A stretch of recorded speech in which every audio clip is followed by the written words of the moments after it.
I know I used to read and still read Peter Drucker's book, and it's like, are leaders born or are leaders made? And sometimes I think it's a little bit of both. I think it's too sometimes it's the environment. I Yes. felt, I think, empowered that, I wasn't the straight A student or anything when I was in school. Neither was I. And I got involved in sports and clubs because it was fun. It was more rewarding, and I didn't know that those things could lead to a career. But it was always about having fun. And so when you think of somebody empowering you, so I'm now coaching little league teams and coaching soccer teams, and all of a sudden, you're seeing that you're helping young people. I almost feel like it was a calling. It wasn't something that, gosh, I'm going to go out and be a leader. It's like, how can I help, somebody grow? I love that. Hello, and welcome to the Leadership Reality Podcast with your girl, Taiji Charity. This podcast is for C-suite leaders to discuss their experiences and provide insight, encouragement, and inspiration for seasoned and inspiring leaders, offering valuable solutions to today's challenges that will inspire, ignite, and invigorate new and seasoned leaders to walk in their God-given authority with compassion, kindness, and empathy. So sit back, relax, and be prepared to be inspired with today's episode of Leadership Reality. Thank you. Welcome to another episode of Leadership Realities with me, Taiji Charity, where we will be sharing tales from the top. Our guest today is my friend, someone I have on speed dial. Trust me, I do.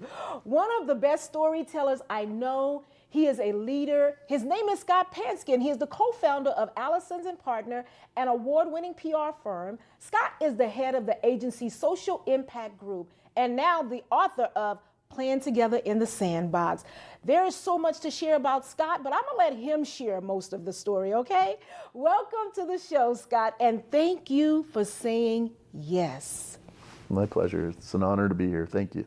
Oh my gosh, I want to first just start, before we even talk about when you knew you were a leader or when you first embraced, I want to talk for congratulations, because you just received a new award, you personally, for all the work you do with nonprofit leadership and just your social impact work that you do. So congratulations. Thank you very much. That.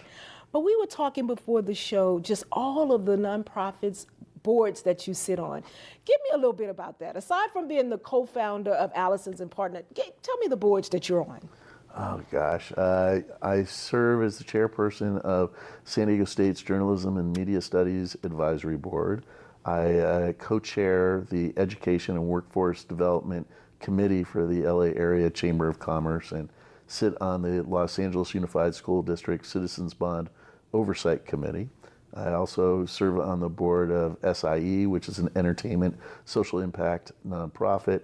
I sit on the Center for Nonprofit Management's board, and I get to help you as an advisor to your board and to City Scholars Foundation. Now you know why I have him on speed dial, right? So tell me, Scott, when did you first know that, you were a leader, that like I'm stepping into this leadership role? When did you first identify yourself as? I've never really thought of it as direct as that. I remember once I talked to one of my clients and I asked him the same question. He said, when I was playing Little League, I used to be always asked to help lead my team, and that's how I became a leader. And for me, it was interesting as I started my career later in life. I got into public relations at the age of 28.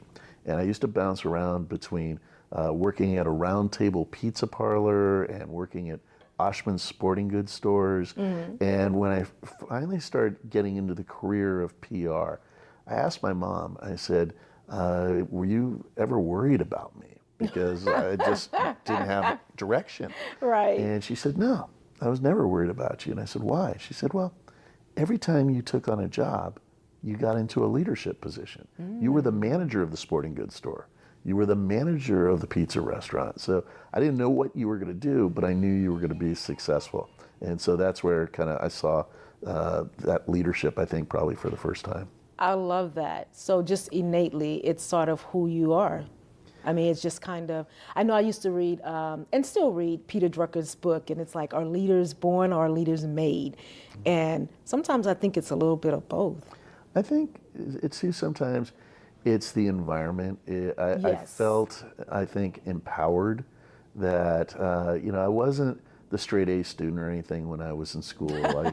Neither was I. And I got involved in sports and clubs because it was fun. It was more rewarding, and I didn't know that those things could lead to a career. But it was always about having fun. And so when you think of somebody empowering you, so I'm now coaching little league teams and coaching soccer teams, and all of a sudden, you're seeing that you're helping young people. I almost feel like it was a calling. It wasn't Yes. something that, gosh, I'm going to go out and be a leader. It's like, how can I help, somebody grow? I love that.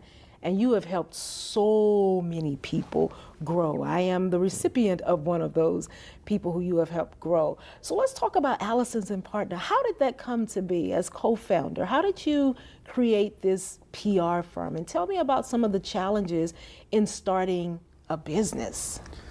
Gosh, it's a great story. Thank you for the question. So today, believe it or not, actually, we've changed our name from Allison and Partners to Allison Worldwide. Have grown from our humble beginnings to a global marketing and communications firm. So we started off. I'll even go back this month when we've taped this. I'm celebrating my 32nd year of working with Scott Allison. Wow, congratulations. And thank you very, very much. Scott and I worked for a small public relations firm in San Diego called the Gable Group. I was hired as a 28-year-old account coordinator, and Scott was my supervisor. And I was learning where he had already had several years of experience, and he used to call me the diamond in the rough because I'd come up with creative ideas, and he'd find ways to harness those and turn them into something. And we'd worked together for about 8 years in San Diego, and then he got recruited to join a PR firm called Connors Communications. Connors was headquartered in New York, and their CFO was a gentleman named Andy Hardy Brown, and Andy had recruited Scott to join that company. He moved to San Francisco, and then a few months later, Scott called me up and said, "I'd like you to join the company." And it was a technology PR firm. They launched a couple of small companies you might have heard of, like Priceline.com. Get out of here. Oh my gosh. Kind of fun, this was in the heart of the .com days. Wow. And so Scott recruited me, and I opened up the Los Angeles office for Connors back in December of '99. Okay. And then came the fall of the .coms, and it was interesting. In our office, I was working with my team, and we got to launch MySpace. So it's like really some cool things we got to touch. And that as the .coms were now going down, there were pink slip parties in San Francisco, and Scott and Andy got together in San Francisco one day, and literally, I'm not making it up, they had the napkin meeting. They drew on a napkin what a great agency could look like, where there was no hierarchy, no politics. It was really about great people doing great work and just being focused on doing good work.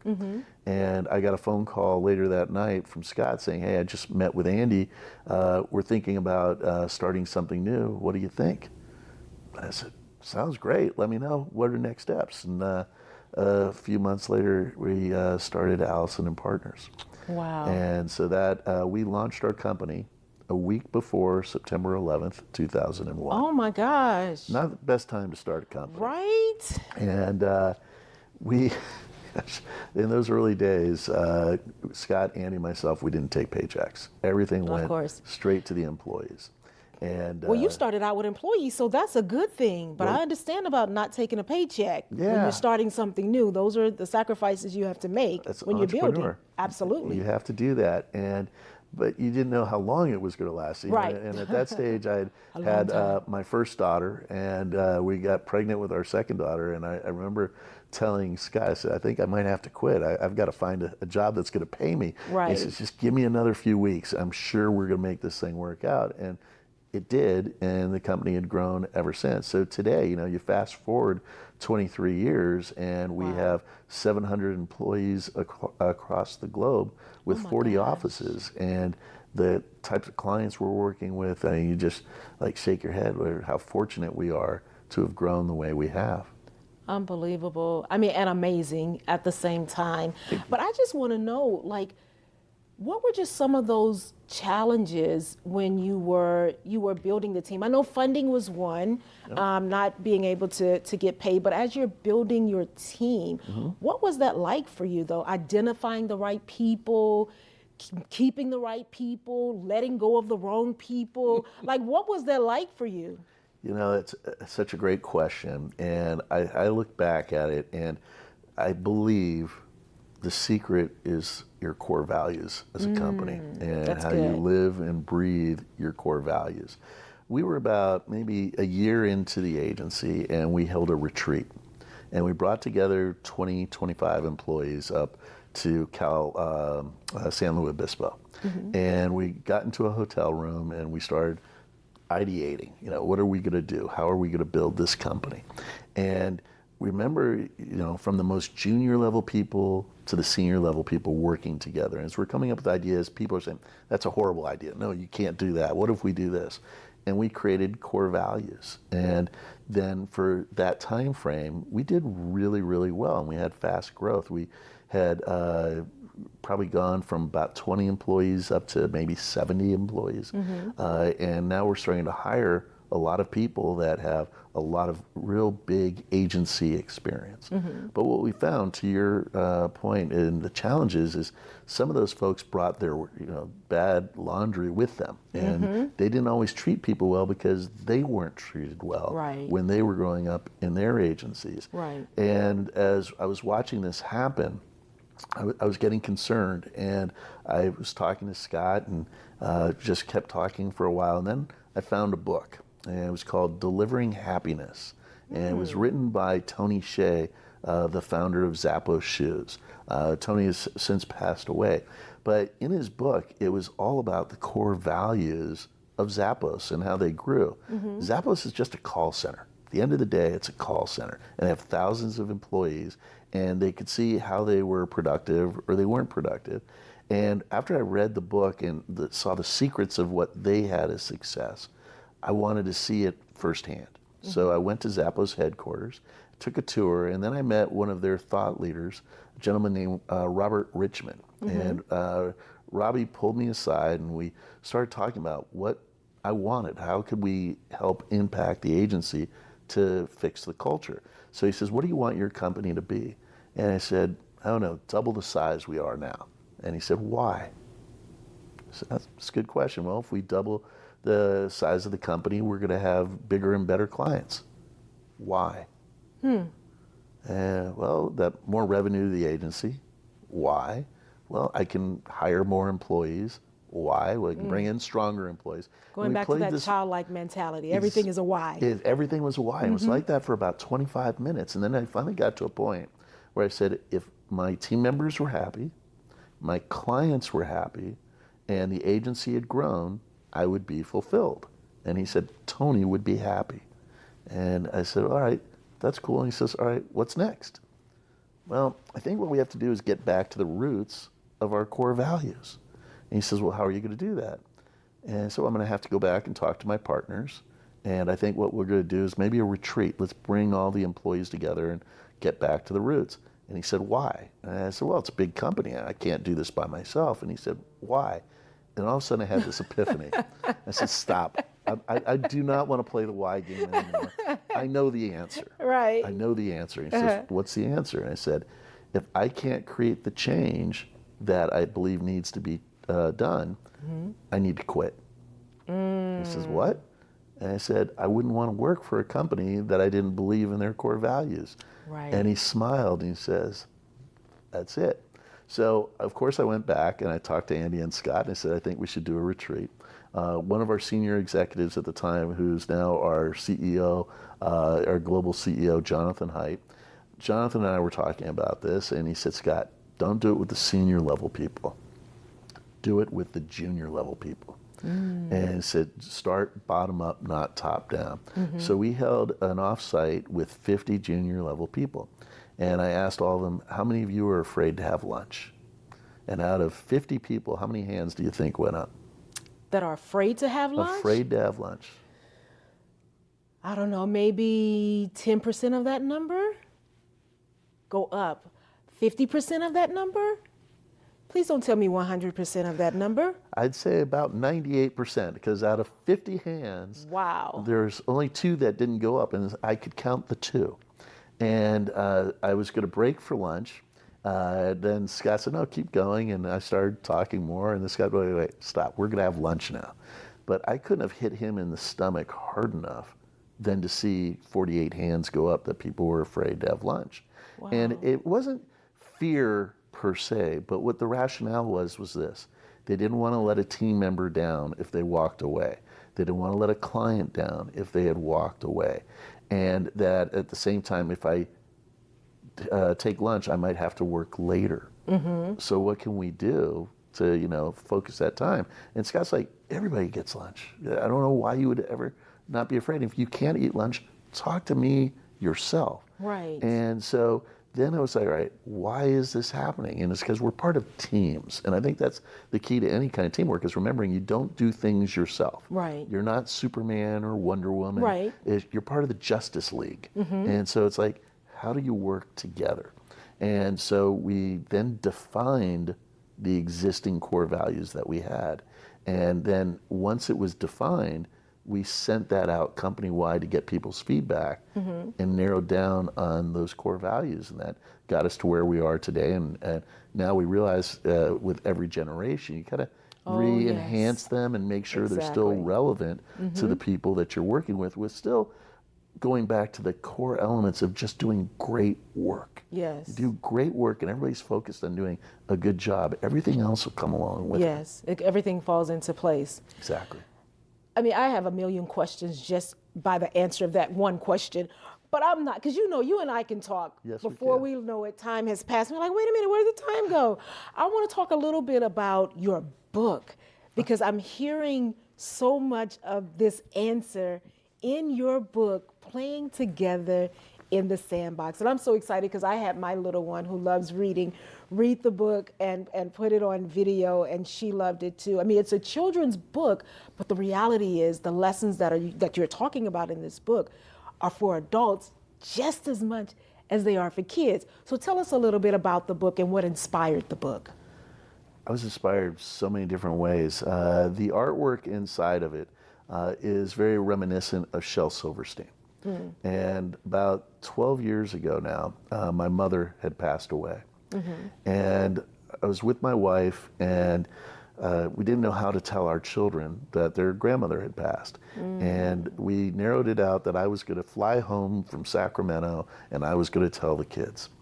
And then her phone rings, and it's somebody from the family. She says, I can't answer it. And I said, well, if they call me, I'll take the call. Not expecting them to call me. They're just going to call Mom. And a few minutes later, I get a call. So I pick it up, and it's my 9-year-old daughter. Oh. And she says, Daddy, how are you? I said, I'm good. How's Grandma? She's okay. Daddy, can I read you a book? I said, what? She says, I want to read you a book. And she's got hundreds of books. We read to her every night. And she tells me the name of the book, and I tell my wife, and my wife's like, I can't hear that. So I step into the hallway. I love your wife, by the way. Let me just put that up. Mrs. Pansky is the best. She's so funny and beautiful. So go ahead. So my daughter starts to read The Giving Tree. And The Giving Tree, hopefully don't give it away to viewers that are out here, but the tree gives of herself to her young boy that has played with her since he was a little boy till he's an adult. And every time the tree gave of herself to the boy, the sentence would come up, and the tree was happy. And the tree was happy.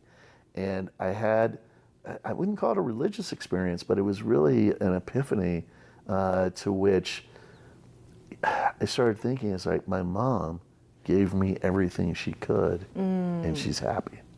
Yes. And so that always stuck with me. And Shel Silverstein was black and white books, and he had a little red apple that had been in that book. So I had started writing a book. We have a sabbatical that we give to our employees after every 5 years. I took my first after my 21st year. And I went and I wrote a book on mentorship, and it was 60,000 words, and interviewed business executives and celebrities, and started pulling it together, and then got back to work. And then I realized something, that not necessarily everybody plays nice in the sandbox. And I started thinking, if they don't play nice in the sandbox today, they probably didn't play nice in the sandbox when they were 5 years old. Right. So what if I wrote a book like a Shel Silverstein book that was geared to the 5-year-old to start teaching them how to play nice in the sandbox today, that mom and dad are going to read this book to their child. A teacher could read that book to the child, and I could get both audiences. Yes. And so that was the initial inspiration for the book. And then one of the other things that happened when I was working with the artist, that the whole book was written, but I knew I was allowed to have one color in the book. And he showed me a few things, and there was an image of a girl playing catch with some other kids. And he drew the ball red. Made a red ball. And when I saw that, I said, okay, we're going to do a red ball on that page. What color are we going to do on the next page? And I started thinking yellow on this page or green on this page. He said, no, you only get one color. So it's going to be red. And then I started thinking about, how do we put red on those pages? Like, there's no other red ball. All we can do is like maybe accent colors or a red flag or something on a jungle gym. And then I had an epiphany based on something that happened at work. And that we have a program that we call Allison University, in which we bring a group of experienced executives together and create an educational forum, a bonding forum. And at the end of that, we get them all into a circle, and we had a cushball toss. And what did you learn from this Allison University experience? And I said, that's it. Let's add the red ball to every page. And then the last page I had redrawn, and it shows all the kids in the sandbox together with a young lady in a wheelchair holding the ball, and basically saying that in the sandbox you get to make new friends, you get to play with new toys, and the world is your playground. So the red ball actually brought all of the students together. Exactly. So beautiful, beautifully written, beautifully illustrated, and all of that. I just want to know, you are now taking this book and you're using it to share with college students in the corporate space, getting teams to work together. How did that change for you? We started out as a children's book, and now you're using it to educate adults. Like, when did that shift happen for you? I was actually, you might remember this actually. You were on this call, if I remember correctly. So I was counseling 5 nonprofits on marketing and raising funds. Oh, yes. And that I was on that call. Were you on this call? So you keep me honest here in how I'm remembering this. Is I was listening to a lot of excuses to why people couldn't raise money. Yep, I was probably one of those. I'm not going to call you out because I don't think you were, but let's say you were for the sake of the conversation. Okay. So as I'm listening to all these excuses, I started thinking about the book, and I started reading some of the lessons that were on the bottom of the pages, because we hadn't printed the book yet. And when I was listening to this, I was saying, wait a second. When you were 5 years old, you didn't have any inhibitions. There was nobody with a hand in your face saying, no, Taiji, that's a bad idea. No, Taiji, you shouldn't do this. Taiji, why don't you do that later? There was nobody who did that. And over the years, how many times have you heard something like that? If you haven't heard it from another person, it's in your own head. Oh, absolutely. And so you stopped sharing those ideas. Absolutely. And we're losing potentially great things that could change the world. The momentum, the excitement around it. I heard a comedian call it dream snatchers. had dream snatchers around, just like, oh, that's not a good, you can't do that, or you're not able to. So yes. So who's your worst enemy? Well, oftentimes it's our That's own right. intrusive thoughts. Correct. Absolutely. We are our own worst enemies. Absolutely. So what I've tried to do working with adults is try and get you back to your roots. Go back to what it was like when you were 5 years old. Hopefully you had a good childhood. So what happens is you went out into the playground and you just played. You could be a cowboy, you could be an actor, you could be a doctor, you could do anything. So when you were a kid, you would ask mom or dad for anything, or you could ask your friends for anything. So if you love what you do, why can't you ask somebody to help raise funds? So as an example, when you and I were working together on your birthday, and you had a challenge to raise $50,000 for your birthday. Yes. And that was scary, wasn't it? It was terrifying. And you didn't want to do it, but you challenged yourself, and you raised it before your birthday came. 150,000 is what I raised in 50 days. Think about that. $150,000 just by asking. And you didn't know that people would do that. Right. So it's like, if you don't ask, it's not going to happen. And then I'll tell stories. You know, I've had the opportunity to meet a few celebrities over the years, and it's, what is the approach to go talk with a celebrity? I once was in a Chinese restaurant, and I recognized an actor at the other end of the restaurant. And I told my daughter, I recognize this guy. I can't remember where I met him before or where I saw him. And then, wait, let me go into IMDb. I think I know where it was. And I saw that he was on this TV show, and I had to say something to him. So I was done eating, and I told my daughter, let's go over and talk to him. Oh, Dad, you can't interrupt him. I said, this is the only chance I will ever see this actor. Right. So let's at least go do something unique. So I go up to the actor, and I say, excuse me, and I gave his name, and he goes, yes, that's me. And I looked at him straight in the eye, and I said, I hate you. And the guy looked at me, what did I do? And I said, you killed Magnum P.I. And he looked at me, he started laughing, and he says, thank you, that means so much to me. Because he was a character actor, and that they had killed Tom Selleck's Magnum in the 7th season. They weren't going to renew the show. The ratings were so good, they brought it back for one more year. And they had a priest on the show, and the priest was played by this actor. And we find out that he was actually the killer, and so he gets caught at the end of that episode of season 8. So I had other opportunities where I got to meet Sidney Poitier. Yes, I remember that one. That's still one of my very favorite ones, because here he is in a restaurant. I'm sitting with a couple of friends. I said, I'm going to ask him for his autograph. And like, you're going to ask Sidney Poitier for his autograph? Yes. And they're like, he's Sir Sidney Poitier. Right. You don't go asking sirs, for an autograph. So just trust me. So the only way out of the restaurant was for Sidney to walk past my right side. So he walks by, and I say, excuse me, Mr. Poitier. And he says, yes. I said, have you seen today's USA Today? No. So I grabbed it from under the chair, and I grabbed the lifestyle section, and there was a picture of him holding his Oscar from 1963. And he said, this is really flattering. And I couldn't let you go without signing it. And he says, what's your name? And I said, Scott. And he said, dear Scott, may the wind always be at your back. Love, Sidney Poitier. And I treasure I've heard the story before, and I still get chills every time I hear it. He was such a wonderful human being. I sent a note to the reporter at USA Today, who responded right away, explaining the same thing. Sidney was incredible. And it turned out he was in town because Denzel Washington was going to be giving him his honorary Academy Award later that night. So you just could not have You were had in a the better right opportunity. place at the right time. Absolutely. So that's what I want to encourage people, like with the college students.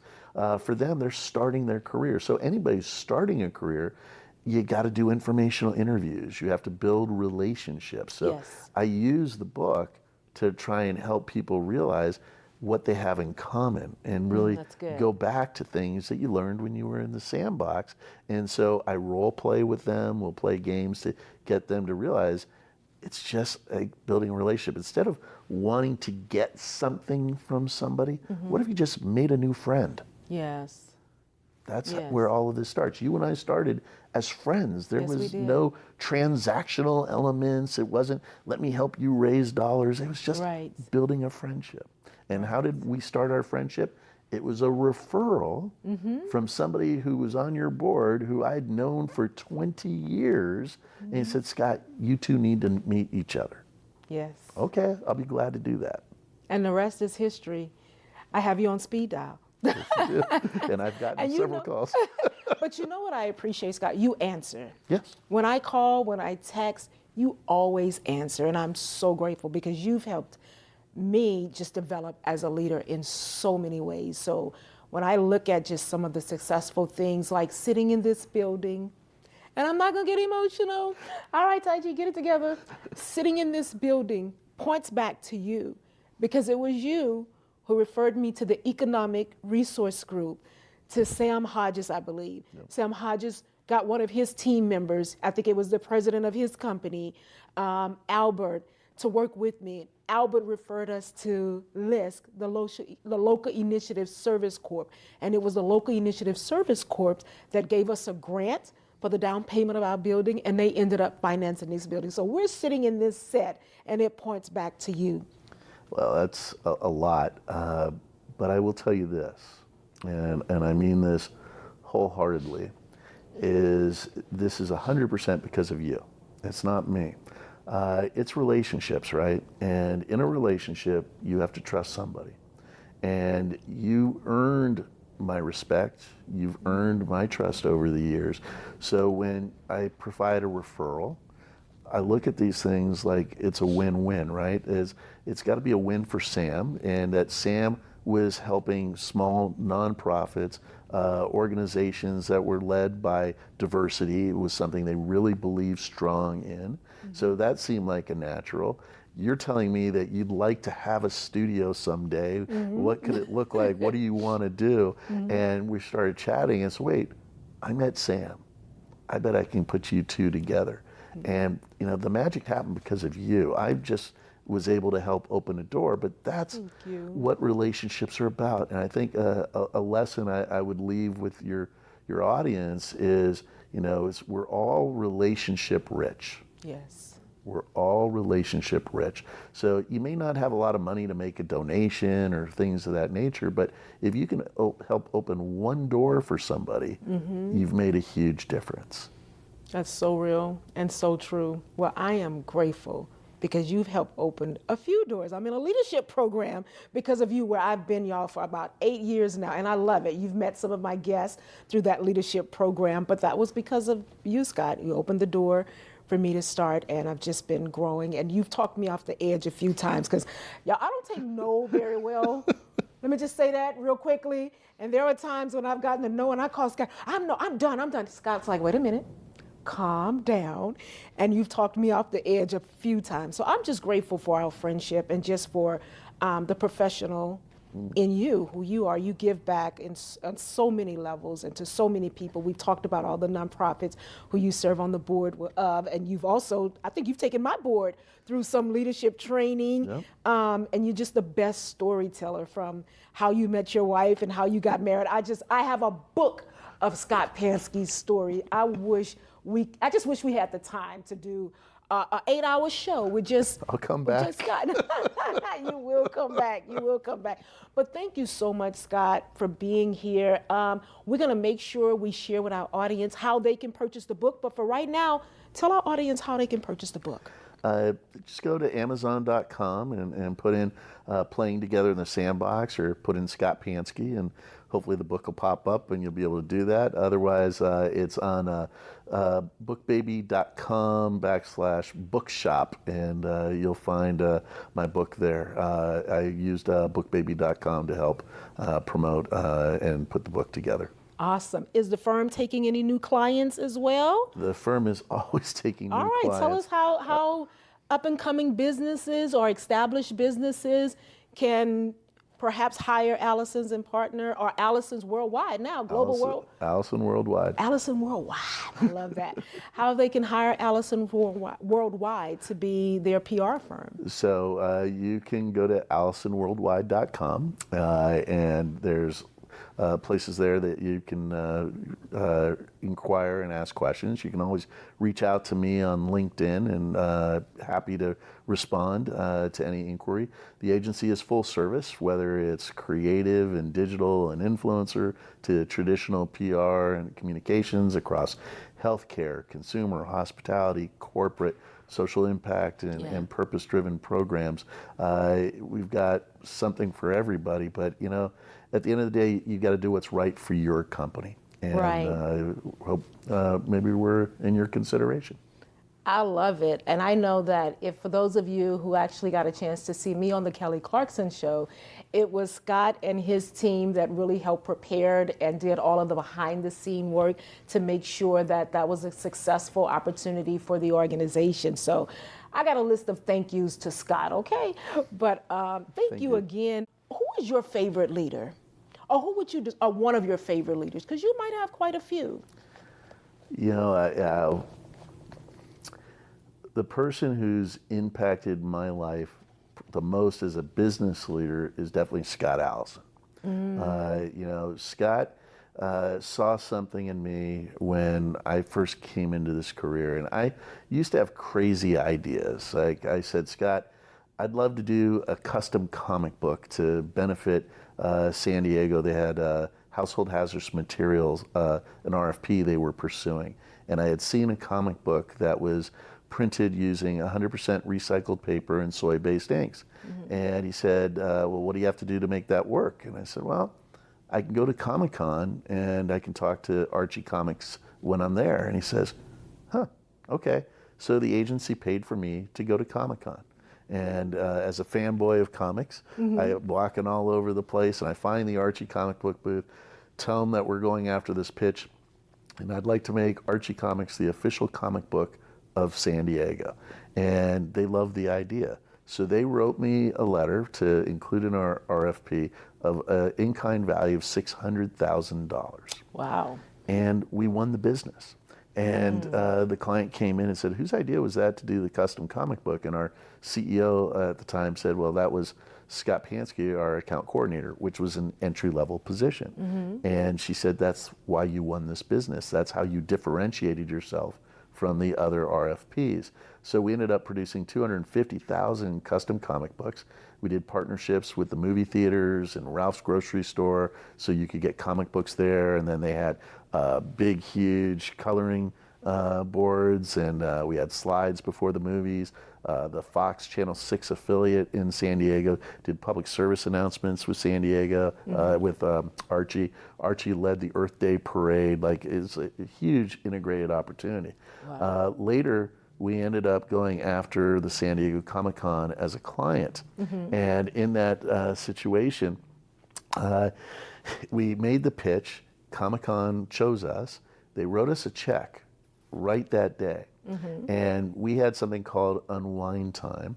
And if I had made the announcement, I would have said, look what we just won, and showed that we had won the business. Scott Allison stood up with the check and he said, look what Pansky brought in. Oh, that's got to be the best feeling ever. It was a good feeling. And then I would always, we'd go somewhere and I'd introduce him as my boss, and he would say, no, I work with Scott. And then over the years, there was that kind of encouragement. I remember another idea I had is I said, when we were kids, they used to have lenticular baseball cards in Frosted Flakes boxes. And I collected all those cards, and I said, I want to create like those cards for detergent with soap opera stars. And he said, soap opera stars? What are you talking about? And I said, well, I grew up watching Days of Our Lives, and I met my wife while we were watching an episode of Days of Our Lives. And so he said, go for it. And I called up all the daytime shows, and everybody loved the concept. I wrote it up, gave it to Scott, and he said, okay, who's going to pay for this? Oh, I hadn't thought about that. And I couldn't figure that out, so it had passed away. Today I know I could pitch it to the brands, and the brands would pay for it, but I just didn't pick that up when I had started. And you fast forward, we move here to Los Angeles, and my wife and I are at AIDS Project Los Angeles event. They have a tour at Universal Studios and auction items that are there. One of them was a tour of Days of Our Lives. So we hovered over it all night and we won the auction item. We took a tour of Days of Our Lives. Now I'm meeting all the actors and I'm meeting the producers and their public relations people. And later, a friend of mine who represented Mrs. Fields Cookies said, you know, we're trying to find a partnership with a women's magazine, and they've all turned us down. I said, well, you thought about doing something with soap operas? No, never. And I told her about my experience. So I ended up pitching it to Days of Our Lives, and we did a national promotion with Days of Our Lives, Mrs. Fields Cookies, and the Leukemia and Lymphoma Society. Oh my gosh. Mrs. Fields and Days were the official partners for the Light the Night Walk.